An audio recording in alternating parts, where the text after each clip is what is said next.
Buenos días, gracias al Señor por esa letra que nos recuerda la obra del Señor Jesucristo. Y vamos a orar suplicando el favor del Señor. Oremos.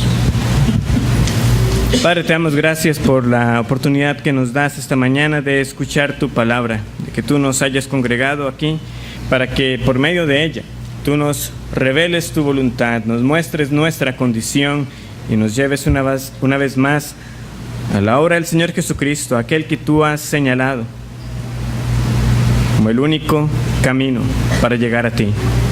Yo te ruego entonces que me auxilies, Señor, para presentar tu palabra con fidelidad,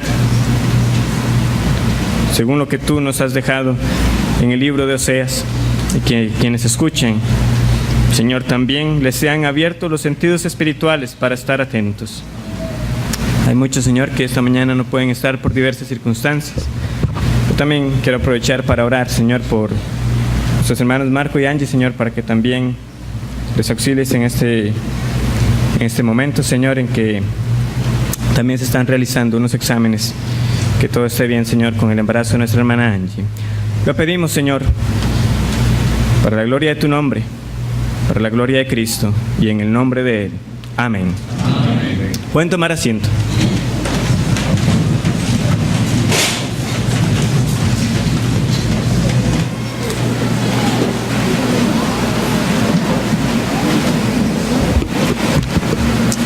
Abrimos nuestras Biblias en Oseas capítulo 6.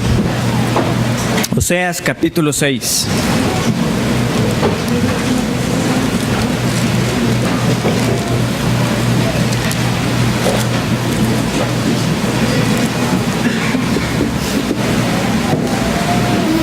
Para quienes están hoy por primera vez, nosotros hemos estado estudiando este libro de Oseas, pasaje por pasaje.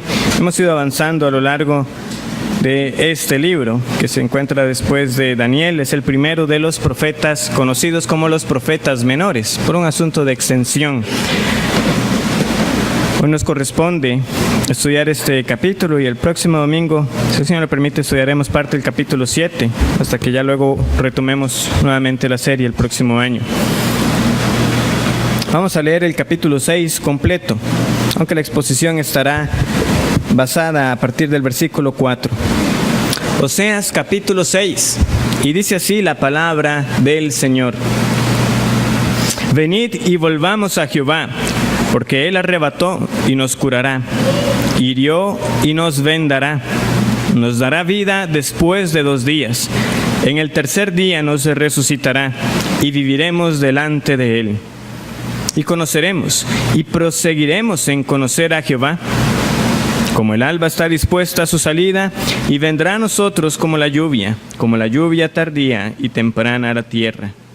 ¿Qué haré a ti, Efraín? ¿Qué haré a ti, oh Judá? La piedad vuestra es como nube de la mañana, y como el rocío de la madrugada, que se desvanece. Por esta causa los corté por medio de los profetas. Con las palabras de mi boca los maté, y tus juicios serán como luz que sale. Porque misericordia quiero y no sacrificio, y conocimiento de Dios más que holocaustos. Mas ellos, cual Adán, traspasaron el pacto. Allí prevaricaron contra mí. Galaad, ciudad de hacedores de iniquidad, manchada de sangre. Y como ladrones que esperan a algún hombre, así una compañía de sacerdotes matan el camino hacia Siquén. Así cometieron abominación. En la casa de Israel he visto inmundicia. Allí fornicó Efraín y se contaminó Israel. Para ti también, oh Judá, está preparada una siega, cuando yo haga volver el cautiverio de mi pueblo.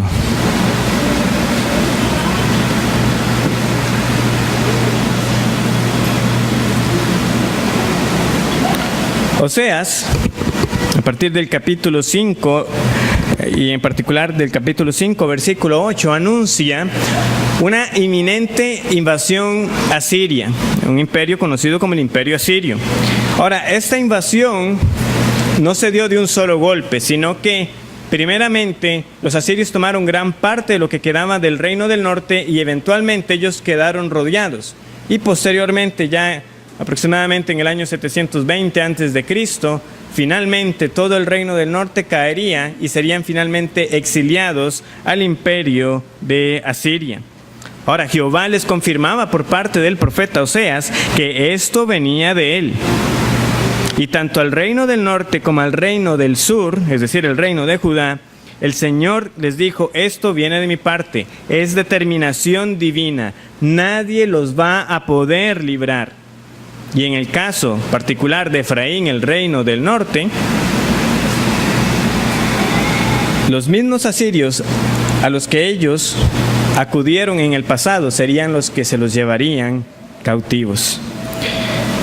Yo pues seré como polilla a Efraín y como carcoma a la casa de Judá, dice el versículo 12 del capítulo 5. Como polilla a Efraín y como carcoma a Judá. Tales fueron las palabras de parte del Señor. Ahora, ¿cuál era el fin que perseguía el Señor con esto? Bueno, que ellos sintieran no solamente las penurias por medio de plagas, enfermedades, la escasez, la invasión en sí misma, sino sobre todo que sintieran la llaga en su corazón, el pecado que ellos habían cometido contra el Señor, con la esperanza de que ellos regresaran a aquel que los había herido, porque aquel que los había herido era el que los podía sanar. Versículo 15 dice: andaré y volveré a mi lugar hasta que reconozcan su pecado y busquen mi rostro. En su angustia me buscarán. Y en efecto, a partir del capítulo 6 que hemos leído, vemos ese canto, ¿verdad? En arrepentimiento, venid y volvamos a Jehová, porque Él arrebató y nos curará, hirió y nos vendará, nos dará vida después de 2 días, en el tercer día nos resucitará y viviremos delante de Él. Este canto apunta a esa esperanza de la restauración, lo cual en efecto Dios ha cumplido y cumplirá. ¿Por qué? Porque Él da garantía a todos los suyos que los suyos vivirán para siempre delante de Él. Pero ¿cómo fue eso posible? ¿Cómo Dios puede garantizar de que su pueblo tendrá vida, aún después de haber sido heridos, lastimados, llagados por el pecado? Bueno, ha sido posible porque Él envió a un mediador. Él envió al Señor Jesucristo. Él fue el que fue herido en nuestro lugar. Él fue herido por nuestras rebeliones, molido por nuestros pecados. El castigo de nuestra paz fue sobre Él y por su llaga fuimos nosotros curados, nos dice Isaías 53. Él fue cortado de la tierra de los vivientes, pero Dios lo resucitó. Oseas 6:2 realmente anticipa también la resurrección del Señor Jesucristo al tercer día, conforme a las Escrituras. Y la única esperanza para aquel que ha sido afligido por el pecado es volverse a Dios, es volverse al Dios que ha ofendido, descansando únicamente en la obra del Señor Jesucristo como suficiente para expiar todos sus pecados. Pero ante esta nueva promesa que vemos aquí, ante este canto que realmente anticipaba que vendría ese día de la restauración, de que Dios resucitará a todos los suyos y les dará vida para que vivan para siempre delante de Él, ¿cuál fue la reacción de su pueblo? El resto del capítulo 6 nos contesta. Y tendremos 3 puntos sencillos. Veremos primero la aparente duda del Señor. Luego veremos la determinación del Señor y finalmente el objetivo del Señor. En primer lugar tenemos la aparente duda del Señor, versículo 4. ¿Qué haré a ti, Efraín? ¿Qué haré a ti, oh Judá? La piedad vuestra es como nube de la mañana y como el rocío de la madrugada que se desvanece. Es una pregunta, ¿verdad?, que nos muestra como si Dios realmente se estuviera cuestionando qué hacer. Pero es una duda aparente al final de cuentas. Ahora, con la pregunta, Dios sí quiere transmitir algo. Es, por ejemplo, la idea de un padre que cree que ha agotado todas las opciones para tratar con su hijo y que luego se pregunta, ¿pero qué más puedo hacer? Parece que lo he intentado todo con ellos y nada da resultado. ¿Qué voy a hacer con mi hijo? ¿Qué voy a hacer con él o con ella? ¿Qué más realmente puedo hacer? Y es que si nosotros nos limitamos hasta lo que el momento hemos visto en el libro de Oseas, realmente vemos que el Señor ha tratado y ha apelado a su pueblo de muchas maneras. Desde el capítulo 1, ¿verdad? Cuando Él envía la palabra por medio de Oseas, y Oseas dice, yo traigo palabra de Jehová, e ilustra esa palabra por medio del matrimonio y los hijos que tuvo con Gomer. Nosotros vemos entonces que el Señor les estaba dando no solamente la palabra, sino un ejemplo muy visible. Vean, lo que ustedes están haciendo es lo que tienen en Gomer, la esposa de Oseas. Esta mujer es infiel a Dios y es infiel a su marido. Y de la misma manera, todo el pueblo de Israel era infiel a Dios y servían a otros dioses.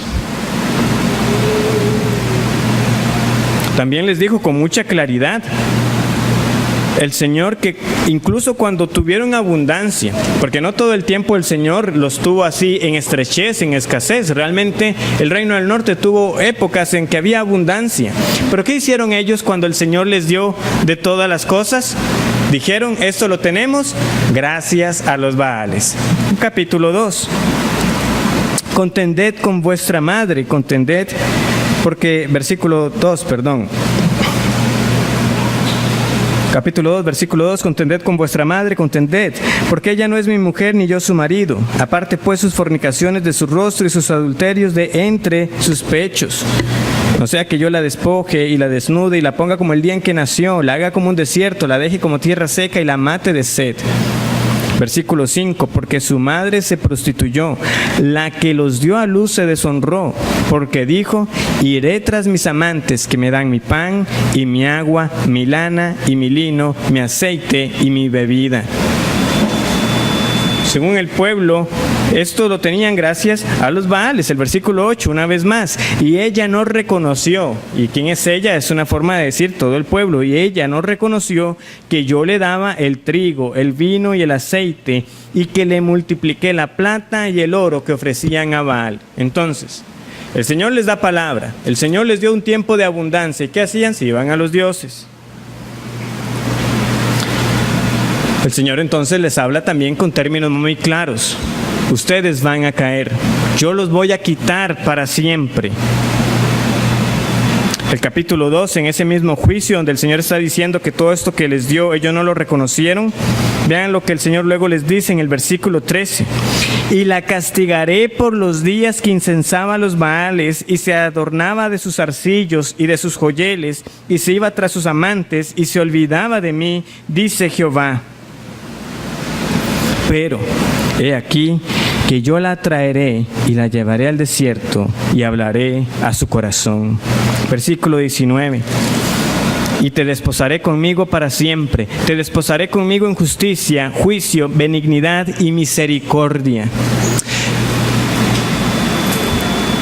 Yo los voy a castigar, pero también les estaba diciendo a la vez que Él nos iba a olvidar para siempre, que Él seguía siendo el Dios fiel, que los iba a desposar para siempre. Esas palabras tenían que traer una gran admiración por esa compasión, por esa misericordia, por esa gracia de Dios, de ver de que aún a pesar de su pecado, Él no los iba a desechar para siempre.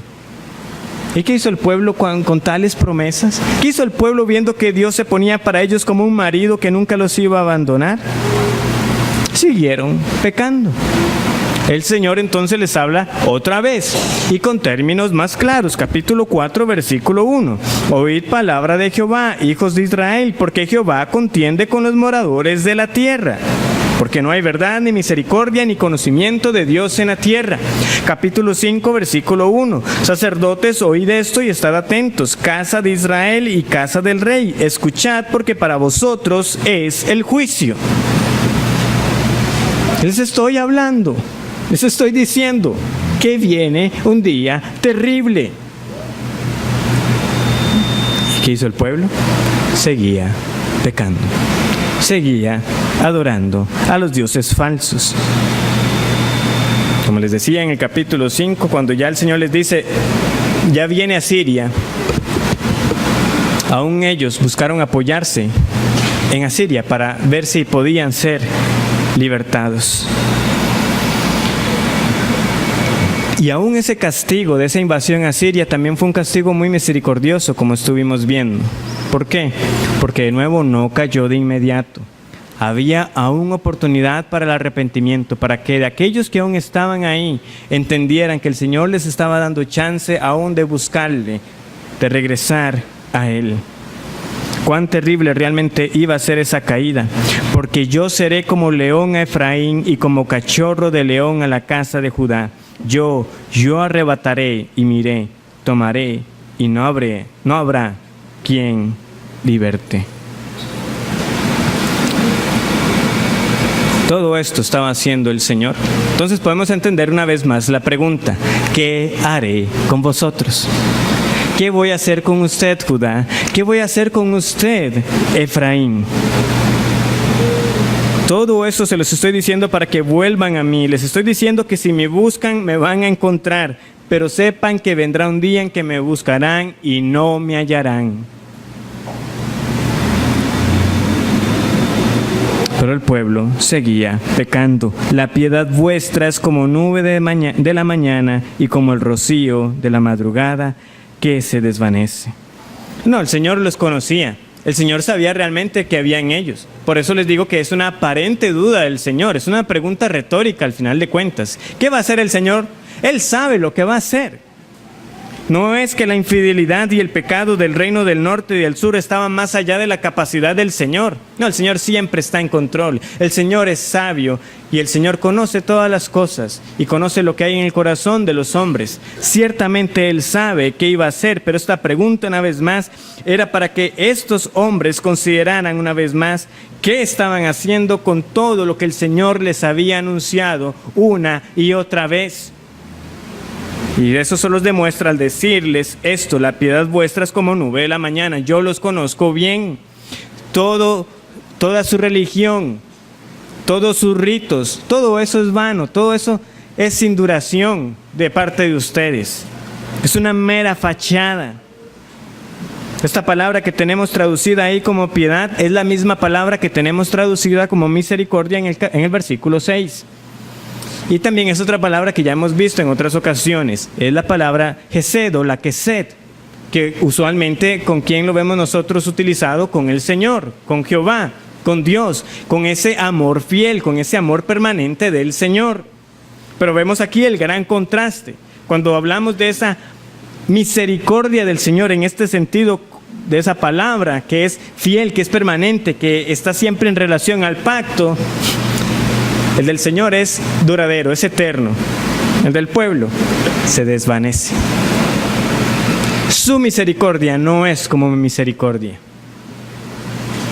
Su piedad no es como la piedad de Dios. Entonces el juicio que el Señor va a proceder a anunciarles una vez más no es una respuesta a una frustración de Dios que diga: es que de verdad yo lo intenté todo, lo que me queda es simplemente traerles el juicio. No, el juicio era lo que siempre les iba a llegar. Pero de nuevo había un propósito en la forma en que Dios estaba obrando para que ellos se volvieran a Él. Y les iba a mostrar que Él era fiel también, no solamente en cuanto a las promesas, sino también en cuanto a los castigos y a las maldiciones, en cuanto a la desobediencia de no guardar el pacto. Les iba a enseñar a los suyos qué es lo que Él realmente estaba buscando. Él estaba buscando más que esa vida superficial. Estaba buscando más que personas que estuvieran sacrificando constantemente animales, pero que su corazón estaba lejos de Él. Eso no era lo que el Señor estaba buscando, una vida externa. Él quería tratar con el corazón. Entonces, ¿qué va a hacer el Señor? Los va a cortar, los va a matar, los va a destruir. Versículo 5. Esta es la determinación del Señor. Por esta causa los corté por medio de los profetas. Con las palabras de mi boca los maté, y tus juicios serán como luz que sale. El Señor los matará con su palabra, siendo los profetas el instrumento en sus manos para comunicar el castigo. Los corté por medio de los profetas. Ahora bien, ¿por qué los cortó el Señor?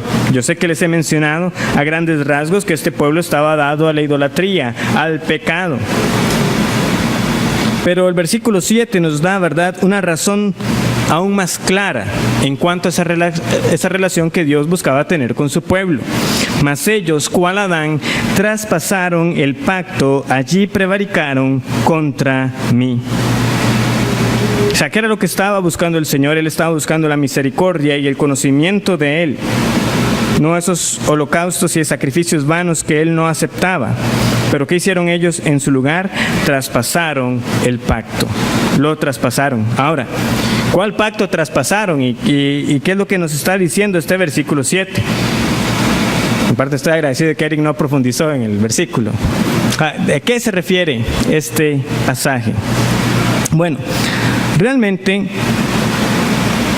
uno puede encontrarse diversas posturas respecto a Oseas 6:7. Y yo les voy a compartir al menos 4 de ellas brevemente. No es la intención ampliar en todas ellas, pero es simplemente para que tengan ese contexto. Por ejemplo, hay quienes dicen que el Adán que aquí se menciona no es el Adán histórico, no es el primer hombre, sino que es una ciudad llamada Adán, que tenemos nosotros, por ejemplo, en Josué 3:16. Hay una ciudad ahí llamada Adán, simplemente que ahí está escrita con M, en vez de la N, como tenemos el nombre de Adán usualmente, pero es el mismo término. Y tenemos entonces esa ciudad. Entonces en Josué 3:16 leemos lo siguiente: las aguas que venían de arriba se detuvieron como en un montón, bien lejos de la ciudad de Adán. ¿Por qué? Argumentan ellos de que esto es una referencia a una ciudad y no a Adán el hombre.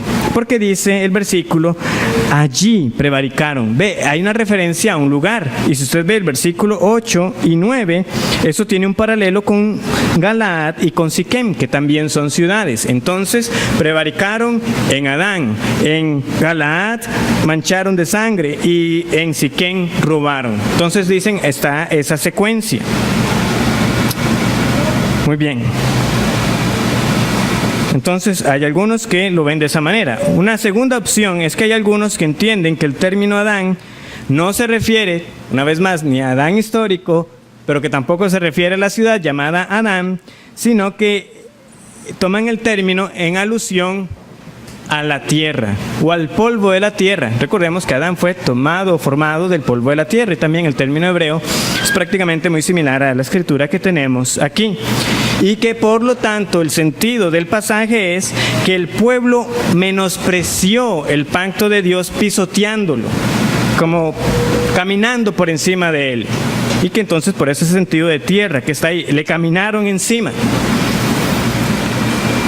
Una tercera postura, un poco más común que estas dos que he dicho, es aquellos que entienden a Adán no como el Adán histórico, no como el nombre de la ciudad, ni como la palabra tierra, pero sí como la palabra hombre, pero no el primer hombre, sino el término genérico hombre, porque también Adán se puede usar en ese sentido. Entonces ellos dicen, la lectura del pasaje sería como esta, que Israel transgredía el pacto de Dios tan ligeramente como todos los días los hombres quebrantan los convenios hechos con el prójimo. Ahora, ¿qué es el elemento común en estas tres posturas que he mencionado? Lo común es que no entienden o dejan en tela de duda que Dios haya establecido un pacto con Adán. Algunos dicen, reconocen que es una posibilidad, dicen, hay otros pasajes en la Escritura que parecieran indicar que Dios hizo un pacto con Adán, pero ellos dicen, en los capítulos de Génesis no tenemos la palabra pacto por ningún lado, y por lo tanto, dicen, debemos entender este pasaje de otra manera. No obstante, la cuarta postura, y que es la que yo les presento como la que considero consistente como el pasaje lo tenemos, es en efecto la lectura sencilla del versículo. Ellos, cual Adán, traspasaron el pacto. ¿Cuál Adán? El primer hombre. ¿Y cuál pacto? El pacto que Dios hizo con Adán. Este Adán es el primer hombre, y este primer hombre transgredió, quebrantó un pacto que Dios había dado. Como dice un autor, algunas versiones traducen, pero en Adán quebrantaron el pacto. Pero ellos admiten que esto es una enmienda basada en conjeturas y que el texto hebreo en realidad dice como Adán. La palabra que traducimos Adán también se puede traducir como hombre, pero la declaración entonces no tendría mucho sentido, pues no hay ni una sola transgresión bien conocida de un pacto por hombre al que podamos referirnos. Además, no ayudaría mucho comparar a los israelitas con lo que ellos ya son, es decir, hombres, y que como hombres quebrantaron el pacto. No, por esta razón se prefiere la traducción como Adán. Hermanos, este versículo 7 del capítulo 6 es realmente importante cuando hablamos de la teología pactual, de los pactos de Dios. Pero antes de seguir hablando de pacto, yo creo que es importante entonces simplemente dar una definición del término para saber que todos estamos claros y que estamos entendiendo a qué nos referimos a los pactos de Dios. En primer lugar, aunque la palabra pacto lleva esa idea de un acuerdo entre dos partes, no tiene nada que ver con los muy mal llamados pactos con Dios que algunos proclaman hoy. No tiene nada que ver con eso como de que usted negocia con Dios o de que usted entra en ciertos términos con Dios, usualmente relacionados para bienes en esta vida. No, eso no son los pactos de Dios. El hombre no se pone a negociar de tú a tú con el Señor soberano.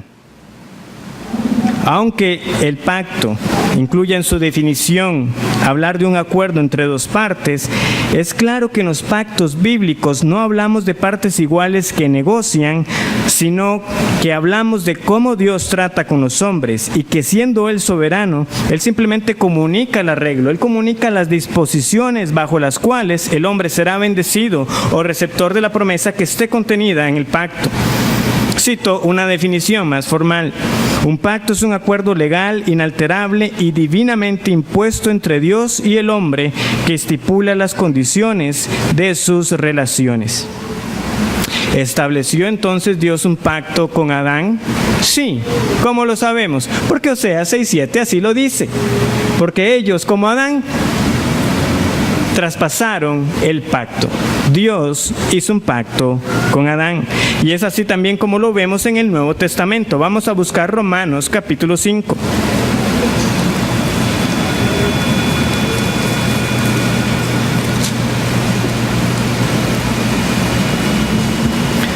Romanos capítulo 5, versículo 12.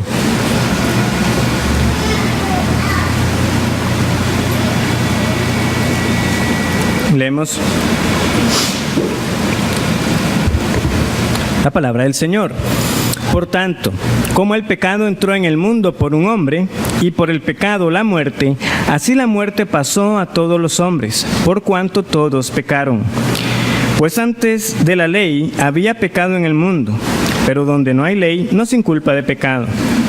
No obstante, reinó la muerte desde Adán hasta Moisés, aun en los que no pecaron a la manera de la transgresión de Adán, el cual es figura del que había de venir. Pero el don no fue como la transgresión, porque si por la transgresión de aquel uno murieron los muchos, abundaron mucho más para los muchos la gracia y el don de Dios, por la gracia de un hombre, Jesucristo.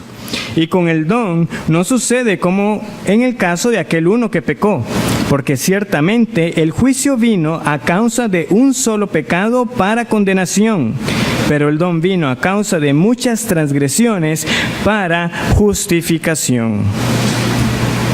Aún en los que no pecaron a la manera de la transgresión de Adán, dice, ¿verdad?, el pasaje, o porque si por la transgresión de aquel uno. Entonces uno tiene que preguntarse, ¿pero qué transgredió Adán?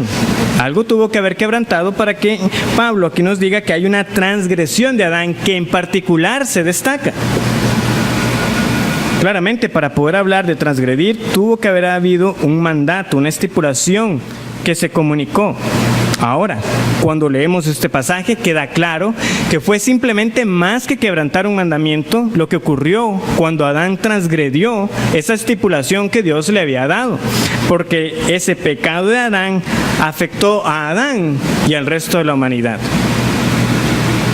La humanidad cayó con Adán, y ese es el concepto que se habla de Adán entonces como representante del resto de los hombres. Y cuando él cayó en condición de representante del género humano. ¿Cómo se llama entonces ese pacto que Adán quebrantó?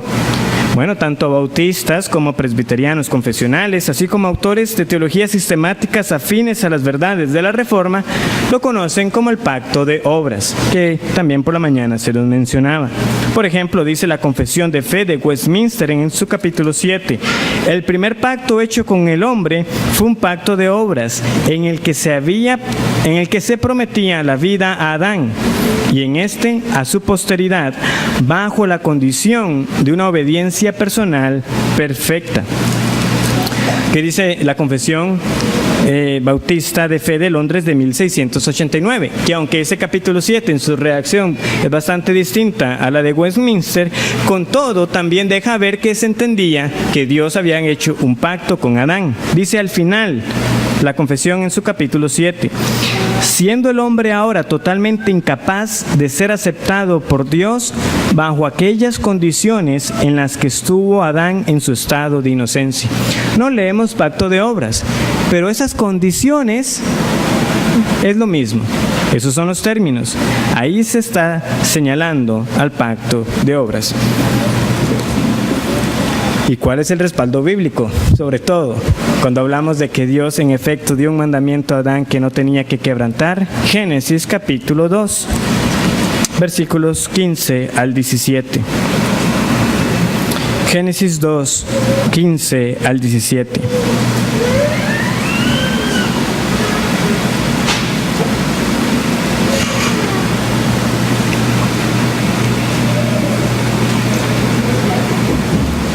Tomó pues Jehová Dios al hombre y lo puso en el huerto de Edén para que lo labrara y lo guardase.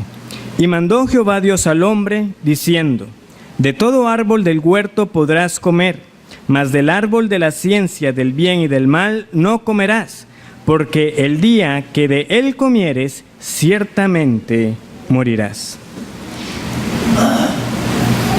Brevemente, Adán fue hecho a imagen de Dios, sin pecado, y tuvo delante de sí las condiciones claras que Dios le había establecido. Él iba a mantener su vida, o sea, tenía vida eterna mientras no lo comiera, y muerte como consecuencia de desobedecer. Y la Escritura nos dice bien claro qué sucedió. Adán cayó y nosotros con él. Adán y Eva murieron y nosotros con él. Física y espiritualmente murieron. Y la razón por la que usted muere es porque usted cayó con Adán. Y también porque usted, por su propio pecado, sigue transgrediendo la ley de Dios. Si alguno dijera que está exento del pacto de obras, no moriría, pero usted va a morir.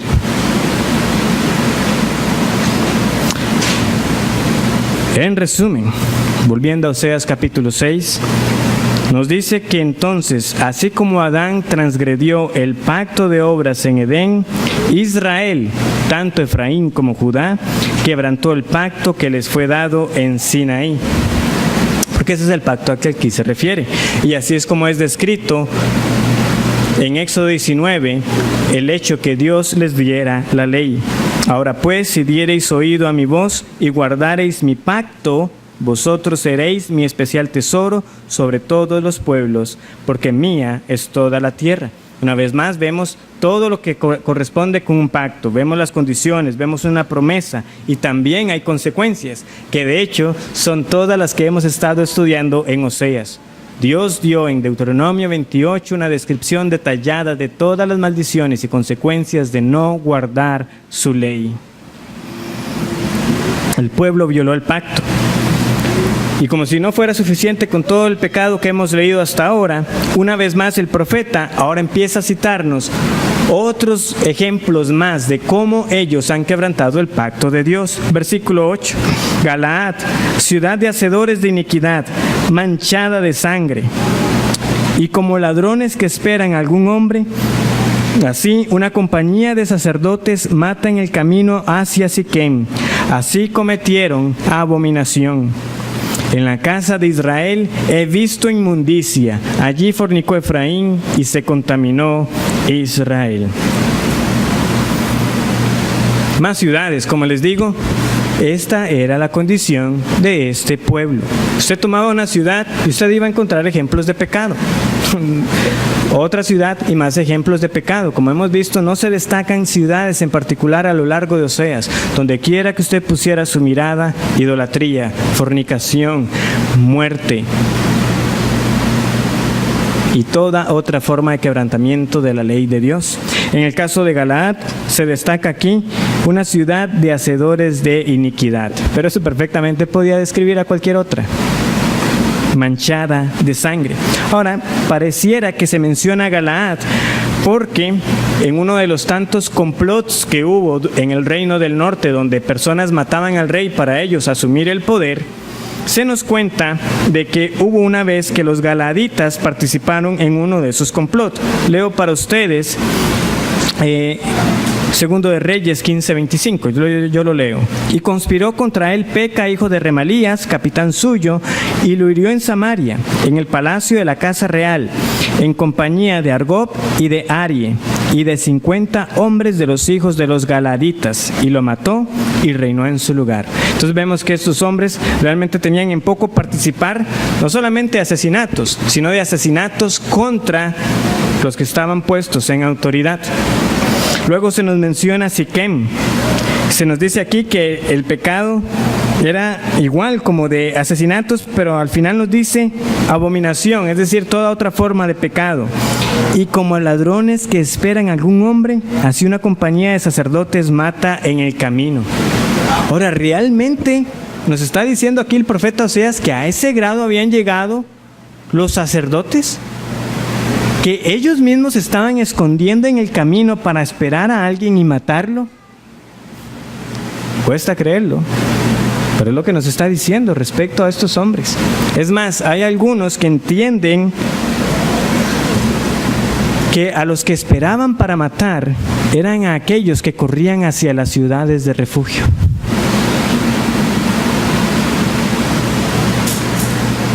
Los sacerdotes. De nuevo, aún si lo que se nos está describiendo es que por causa de lo que los sacerdotes estaban haciendo, estaban conduciendo a la muerte al pueblo y no que ellos estaban poniendo emboscadas, definitivamente, una vez más, esta cúpula sacerdotal es señalada como responsables de la tanta abominación que había en el pueblo. Ellos promovían la idolatría, estaban siendo agentes activos de la destrucción de la nación. Finalmente, la escena amplía su foco y ahora nos muestra un cuadro más general en el versículo 10. En la casa de Israel he visto inmundicia, allí fornicó Efraín y se contaminó Israel. ¿Había algún lugar que se salvara? Ninguno. Todo contaminado, todo inmundicia, todo fornicación, todo inmoralidad sexual, todo idolatría y cultos a Baal debajo de la sombra de los árboles, altares por todo lado, en lo alto, en lo bajo, todo inmundicia. Es como volver a leer el versículo 2 del capítulo 4. Perjurar, mentir, matar, hurtar y adulterar prevalecen y homicidio tras homicidio se suceden. ¿Describe esto su vida?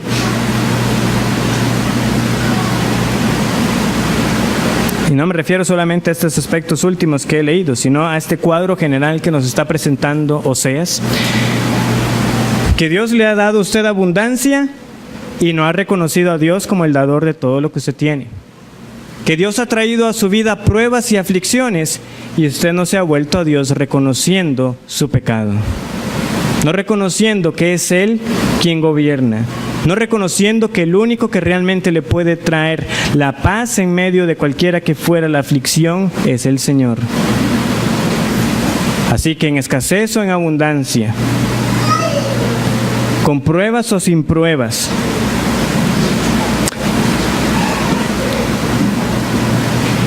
el Señor le muestra a usted de muchas maneras su pecado. Porque si tiene mucho, debería saber de que usted no es la mejor persona, que todo lo que tiene ha sido por la bondad de Dios. Y si tiene poco, no es porque Dios necesariamente esté diciendo, porque usted es pecador, le voy a dar poco. Es que realmente nadie merece nada de parte del Señor. Pero aún esa escasez es para que usted pusiera su mirada en aquel que ha prometido riquezas inestimables en Jesucristo. ¿Qué va a hacer usted? ¿Qué más tiene que pasar en su vida para que usted reconozca su pecado delante de Dios? ¿Qué tiene que ocurrir? ¿Qué tiene que arrebatársele en su vida para que usted sepa que está delante de un Dios que es santo, de un Dios que juzgará el pecado? Y repito, Dios no se cuestiona qué va a hacer. Dios siempre sabe qué es lo que va a hacer. Pero a menos que usted esté en el Señor Jesucristo, usted no tiene certeza en esta vida ni en la que vendrá. Solamente el creyente que ha encontrado a Jesucristo como su único refugio puede tener certeza de que aunque pase esta vida terrenal, sabe que estará en la presencia del Señor para siempre. Pero de los demás que no, ¿qué se va a hacer con ustedes? La pregunta de nuevo no es para informar a Dios, es para que se examine usted. ¿Qué tiene que hacer Dios? ¿Qué tiene que quitarle de lo mucho que le ha dado? ¿Qué pecado tiene que salir a la luz? Para que entonces usted reconozca que sí, quizás no soy la tan buena persona que yo pensaba que soy.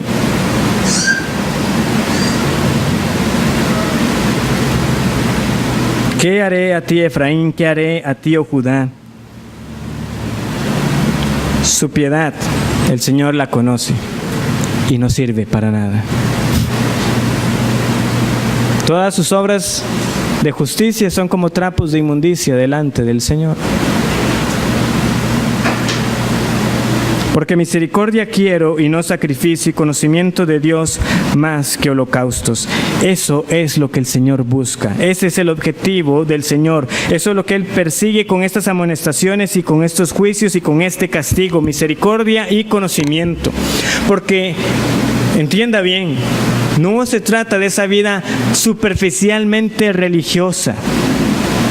Una vez más, usted podía llegar a Israel y usted, aunque hemos leído todos estos pecados, estos hombres se iban a percibir a sí mismos como hombres que eran religiosos, como hombres que realmente eran espirituales.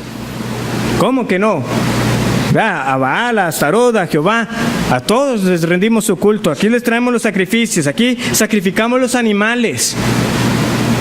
Lo estamos haciendo. Pero el Señor no buscaba eso. Ese aspecto externo de personas que parecen que cumplen todo al pie de la letra. Dígame qué tengo que hacer y yo lo hago. No tengo problema con cumplirlo. Pero esa salvación por obras no lleva a ningún lado. Podía ser válido para los que le servían a Baal, pero no para el Dios vivo y verdadero. El sistema de sacrificios no era un fin en sí mismo, no era la meta de la ley dada por Dios. Era iluso pensar que Dios sería complacido con un rito externo cuando sus corazones estaban lejos de Él. Comenta otro autor bíblico, esto se menciona, es decir, esto que el Señor está buscando, misericordia y conocimiento, se menciona para demostrar que la controversia de Dios con ellos no era por la omisión de sacrificios, sino porque no había justicia, porque no había misericordia ni conocimiento de Dios entre ellos. Y para enseñarnos todo lo que el poder de la piedad, y para enseñarnos que el poder de la piedad es lo principal que Dios mira y requiere, y sin ella la forma, es decir, la parte externa de la piedad no sirve de nada. La piedad seria en el corazón y en la vida es la única cosa necesaria, y aparte de eso, los ejercicios de devoción, aunque admirables y costosos, de nada valen. Se puede hacer muchas cosas, pero de nada de eso el Señor se agrada. Ya son muchos los incidentes que podríamos mencionar, donde el Señor deja bien en claro que Él ve más allá, que Él no es engañado por el que pretenda presentarse a Él con esas vacas gordas tratando de disimular una vida de pecado. Podemos recordar a Saúl, ¿verdad? Es un pasaje bastante conocido en 1 Samuel capítulo 15. Y en 1 Samuel capítulo 15, versículo 20, leemos esto. Y Saúl respondió a Samuel, y vean lo que Saúl dice él: antes bien he obedecido la voz de Dios, o la voz de Jehová, y fui a la misión que Jehová me envió, y he traído a Agag, rey de Amalec, y he destruido a los amalecitas. Mas el pueblo tomó del botín ovejas y vacas, las primicias del anatema, para ofrecer sacrificios a Jehová tu Dios en Gilgal. Y Samuel dijo: ¿se complace Jehová tanto en los holocaustos y víctimas como en que se obedezca a las palabras de Jehová? Ciertamente el obedecer es mejor que los sacrificios, y el prestar atención que la grosura de los carneros. Porque como pecado de adivinación es la revelación, y como ídolos e idolatría la obstinación. Por cuanto tú desechaste la palabra de Jehová, Él también te ha desechado para que no seas rey. La obstinación está siendo aquí equiparada con la idolatría. ¿Cuánto más la misma idolatría con la que estaba el pueblo? Ellos podían estar haciendo sus holocaustos, pero de nada de eso se complacía el Señor. Isaías, que también en un periodo de tiempo fue contemporáneo de Oseas, escribe en Isaías capítulo 1, leo para ustedes, a partir del versículo 11. ¿Para qué me sirve, dice Jehová, la multitud de vuestros sacrificios? ¿De qué me sirve? Hastiado estoy de holocaustos, de carneros y de cebo, o la grasa de animales gordos. No quiero sangre de bueyes, ni de ovejas, ni de machos cabríos. Lavaos y limpiaos, quitad la iniquidad de vuestras obras de delante de mis ojos.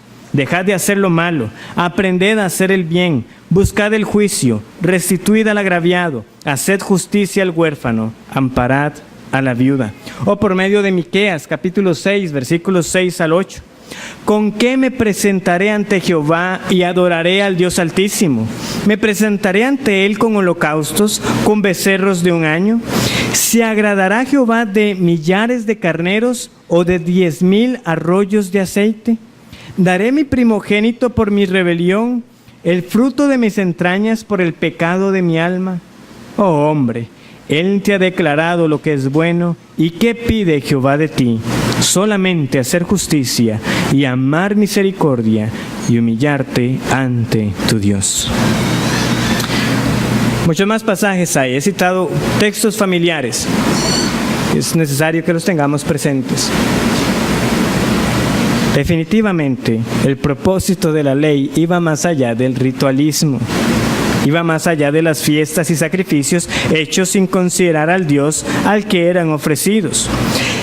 ¿Qué debía concluir cada israelita ante esa ley tan detallada que Dios había dado, ese sistema sacrificial que había sido instituido? Cada israelita debía concluir que él estaba realmente en la necesidad de un redentor. ¿Por qué? Porque cada vez que tenía que ofrecer a un animal, lo que tenía que recordar es que ese animal lo estaba presentando en lugar de él. Pero presentar animales por presentar animales, eso no estaba cumpliendo ningún propósito. Pero el que entendía la maldad de su pecado, entendía que podía ser justamente cortado del pueblo, pero que Dios había provisto en su misericordia una sombra que anticipaba a aquel que iba a llegar un día para poner fin a su pecado. Y yo presento este animal que va a morir en mi lugar. ¿Por qué? Porque he ofendido a un Dios santo, he transgredido su ley, he quebrantado el pacto. Y cuanto más una persona entendía el alcance de la ley, mucho más nosotros vemos por qué razón los santos del Antiguo Testamento fueron salvos, porque cada vez más tenían claro que por las obras de la ley nunca serían justificados para con el Señor, sino que necesitaban algo mucho más que sacrificios de machos cabríos. Necesitaban lo que Dios mismo le había prometido a Adán cuando cayó. Necesitaba a la simiente de la mujer que pondría fin al pecado. Y tenían que anticipar con más y más vehemencia la venida de ese Mesías. Porque el Señor les había dicho: circuncidad el prepucio de vuestro corazón. ¿Y qué tenía que decir uno ante eso? Yo no puedo circuncidar mi propio corazón. Definitivamente necesito a alguien en mi lugar. Necesito a ese Redentor prometido a Adán cuando él cayó en Edén. Y es esto lo que este pasaje nos lleva.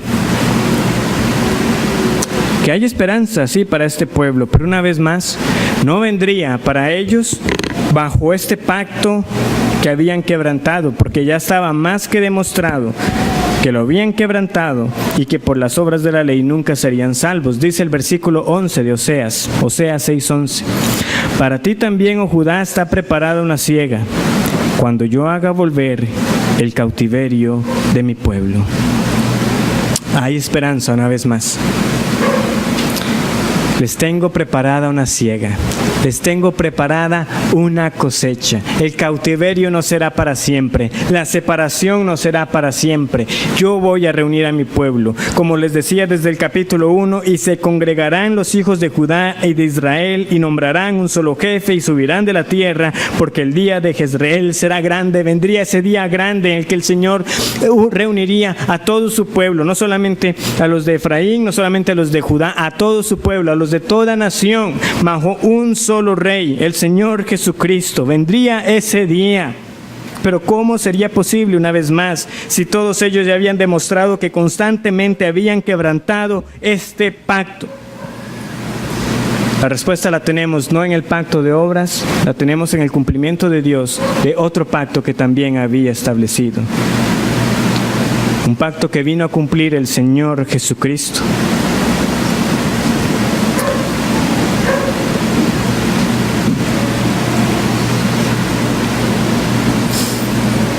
Y una exposición de Oseas 6 estaría inconclusa si nosotros no vemos que Oseas 6:6 es precisamente citado por el Señor Jesucristo. Vamos a ir al Evangelio de Mateo, capítulo 9.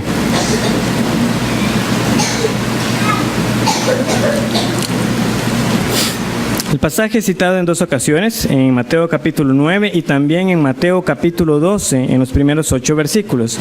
Pero yo me voy a limitar a Mateo capítulo 9 y leemos Mateo 9, del versículo 9 al versículo 13. Y dice así la palabra del Señor.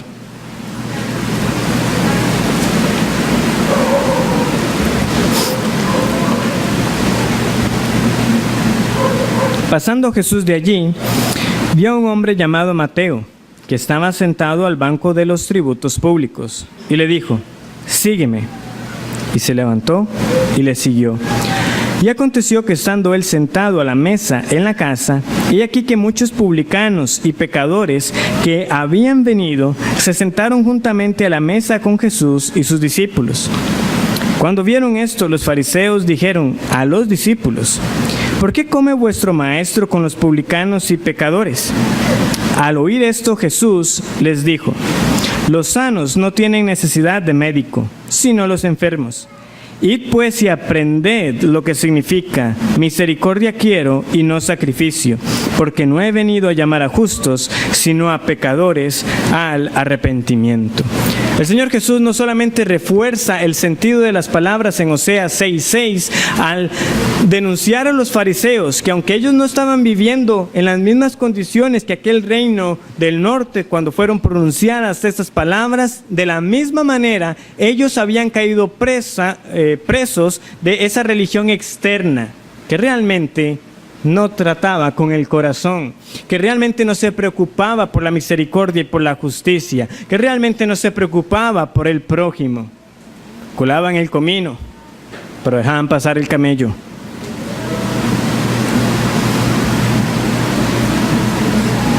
Y hermanos, es una conclusión válida para nosotros esta mañana, una vez más, que el Señor nos muestre a nosotros que no solamente tenemos el conocimiento de la verdad, sino que esa verdad se ve reflejada en nuestras relaciones diarias con las personas, con quienes éstas sean nuestros hermanos en la fe o sean personas incrédulas, porque a todas nos manda el Señor a amar y a mostrar misericordia.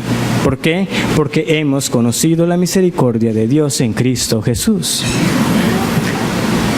Pero yo quiero finalizar no con esa aplicación que es válida, sino con lo que el Señor Jesús le agrega a la implicación de Oseas. Misericordia quiero y no sacrificio, porque no he venido a llamar a justos, sino a pecadores al arrepentimiento. Porque no he venido.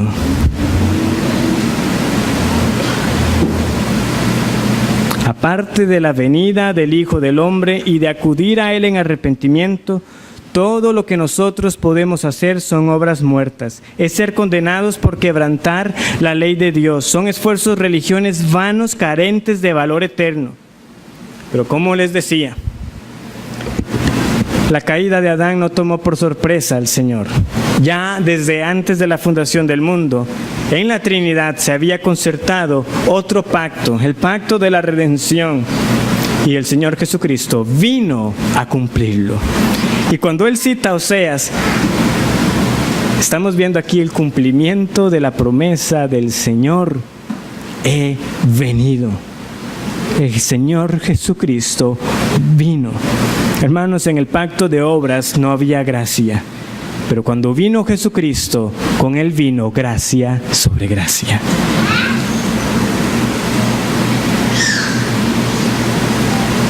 Y nosotros le vimos a Él, el unigénito de Dios, lleno de gracia y de verdad. Todos nosotros caímos con Adán y hemos quebrantado la ley de Dios. Pero el Señor Jesucristo precisamente vino a salvar pecadores. He venido. Los que se creen sanos no tienen necesidad de médico. Pero cuando el Señor te muestra tu condición espiritual, usted reconoce que lo necesita. Yo necesito a ese médico. Como Mateo aquí lo reconoció. Esa es una obra de gracia de Dios en el corazón. Y ese es el llamado para el día de hoy. Si usted quiere contar con las promesas de la restauración futura, si usted al leer Oseas 6 dice, pero qué bonito, a pesar de todo el pecado de ellos, el Señor dice que los va a restaurar. Sépalo bien, para contar con la certeza de que usted estará en el día de la restauración, primeramente tiene que estar en el Señor Jesucristo, porque es en Él que todas las promesas de Dios se cumplen. Crea en Él y será salvo. Oremos.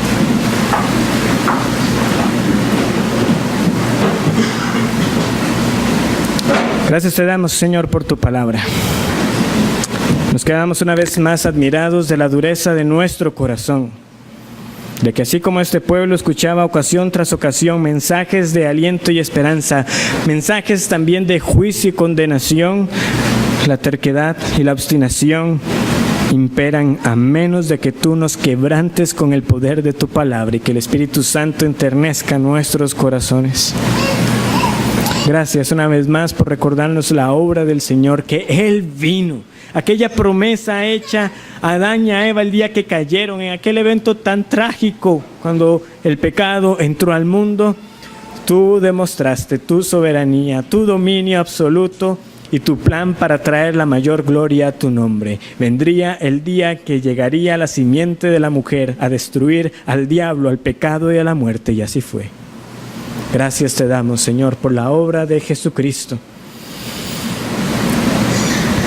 para que nuestras vidas entonces, renovadas, transformadas por esa obra en nosotros, reflejen esa misericordia de la que hemos sido hechos receptores en nuestras relaciones para con los demás y en todos nuestros ejercicios espirituales. Guárdanos de una vida externa, religiosa, que no conoce realmente el poder tuyo para salvación. En el nombre de Jesús lo pedimos. Amén.